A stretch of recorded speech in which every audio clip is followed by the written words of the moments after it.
Sahabat Rema yang terkasih, hari ini Sabtu tanggal 4 Maret 2023 dalam Pekan Prapaskah yang pertama. Renungan kita hari ini akan mengambil tema mengasihi musuh. Sabda Tuhan hari ini mengajarkan kepada kita demikian. Kasihilah musuh-musuhmu dan berdoalah bagi mereka yang menganiaya kamu. Dan dikatakan lagi, apabila kamu mengasihi orang yang mengasihi kamu, apakah upahmu? Dan kesimpulannya adalah, karena itu haruslah kamu sempurna, sebagaimana Bapamu yang di surga sempurna adanya.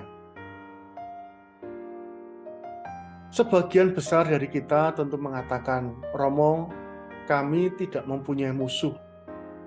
Kami tidak pernah membenci orang, kami tidak pernah membuat orang tersingkir dari hidup kami, tetapi kami sering merasa dimusuhi. Itu yang sering terjadi ya. Jarang sekali memang orang itu mempunyai musuh, tetapi kalau merasa dimusuhi itu mungkin lebih sering ya.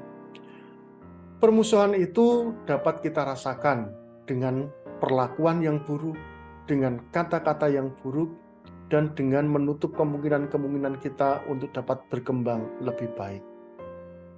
Kita mengatakan bahwa tidak semua orang itu baik dengan kita. Kita tidak tahu alasannya apa, kita tidak tahu motifnya apa, tetapi kita melakukannya dan merasakannya itu sebagai sebuah permusuhan. Sabda Tuhan hari ini bukan sekedar mengajak kita untuk tidak melihat orang sebagai musuh, tetapi sabda Tuhan hari ini mengajak kita untuk belajar mengasihi orang yang memusuhi kita. Mengapa kita harus mengasihi orang yang memusuhi kita? Ada dua alasan. Yang pertama adalah karena kita menerima kasih Bapa yang demikian luar biasa dari hidup kita. Berkali-kali kita memusuhi Allah, tetapi berkali-kali Allah juga mengasihi kita. Semakin kita memusuhi Allah, semakin Allah mengasihi kita. Yang kedua adalah kita mengasihi musuh karena kita tidak tahu motifnya, kita tidak tahu alasannya, kita tidak tahu mengapa orang itu memusuhi kita. Kadang karena keterbatasannya, kadang karena kerapuhannya, kadang karena salah penafsirannya, atau kadang karena emosi, orang itu bisa memusuhi kita. Bahkan orang-orang itu bukan orang-orang yang jauh, tetapi adalah orang-orang yang terdekat. Kita bisa merasa dimusuhi oleh pasangan kita. Kita merasa dimusuhi, bisa dapat merasa dimusuhi oleh anak-anak kita. Kita merasa dapat dimusuhi oleh orang tua kita.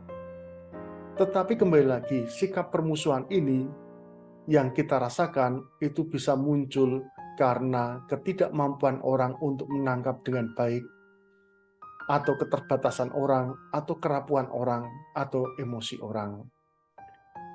Tugas kita bukan untuk membalas. Tugas kita adalah untuk membantu yang bersangkutan mengalami pertumbuhan hidup rohani dan pertumbuhan kedewasaan. Maka penting bagi kita bahwa membantu orang bertumbuh tidak kita lakukan dengan memusuhi mereka, tetapi sama seperti Allah, bahwa kita belajar untuk memaafkan mereka, menerima keterbatasan mereka, dan membantu mereka bertumbuh. Kemudian orang bertanya kepada kita, kalau begitu ngapain? Kalau orang itu sudah tidak mau bertumbuh, orang itu sudah tidak mau mendengarkan, orang itu sudah tidak mau untuk berubah ketika kita sudah mau mengasihi, kok kita masih mau mengasihi terus? Itu pertanyaan yang sering diajukan. Seakan-akan kasih kita itu percuma kepada orang yang memusuhi kita. Apakah kita akan berhenti untuk mengasihi? Tentu saja tidak.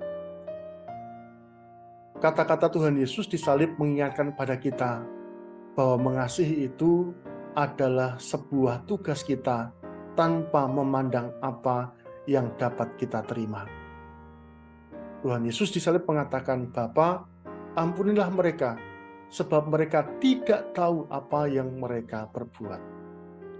Doa yang sama juga kita berikan kepada saudara-saudara kita yang memusuhi kita, karena kadang-kadang mereka tidak paham, mereka tidak mau, mereka tidak mengerti mengapa mereka berbuat demikian.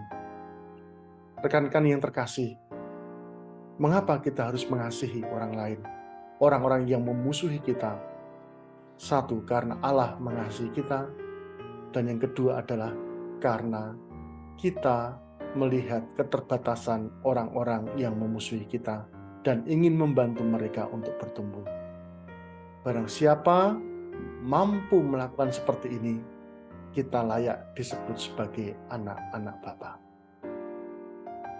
Mari praktekkan keutamaan ini bukan di tempat yang jauh, tetapi di tempat keluarga kita sendiri. Semoga Tuhan memberkati kita, Bapa, Putra, dan Roh Kudus. Amin. Keluarga kudus, Yesus, Maria, dan Yusuf, doakanlah kami. Amin.